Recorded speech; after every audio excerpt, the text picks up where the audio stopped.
સુરતમાં ખાડીપુર બાદ રોગચાળાથી હાહાકાર મચી ગયો છે। સિવિલ હોસ્પિટલમાં દર્દીઓની સંખ્યામાં વધારો થયો છે। ગંદકી અને મચ્છરોનો ઉપદ્રવ વધતા રોગચાળાએ માથું ઊંચક્યું છે। ઓપીડી વિભાગોમાં વહેલી સવારથી જ દર્દીઓની લાંબી કતાર જોવા મળી। દૂષિત પાણી અને મચ્છરોના કારણે તાવ અને ઝાડા ઉલટીના રોગમાં વધારો થયો છે। પ્રદૂષિત પાણીના કારણે લોકોમાં ચામડીના રોગોનું પ્રમાણ પણ વધ્યું છે।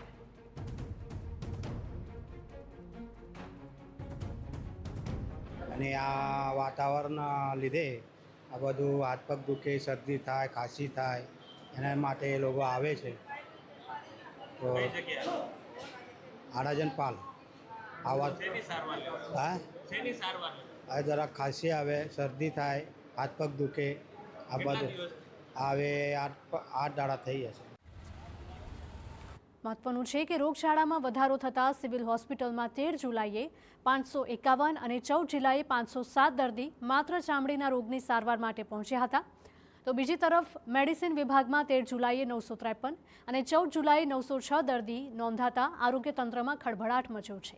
જુલાઈ મહિનાની વાત કરીએ તો 16 જુલાઈ સુધી ચામડીના 4769 અને તાવ તેમજ ઝાડા ઉલટીના કુલ 8900થી વધારે દર્દી નોંધાઈ ચૂક્યા છે। ત્યારે હાલ આરોગ્ય વિભાગ દ્વારા જંતુનાશક દવાઓનો છંટકાવ શરૂ કરાયો છે। તેમજ લોકોને પાણી ઉકાળીને પીવા અને વાસી ખોરાક ન ખાવા માટે સલાહ અપાઈ છે।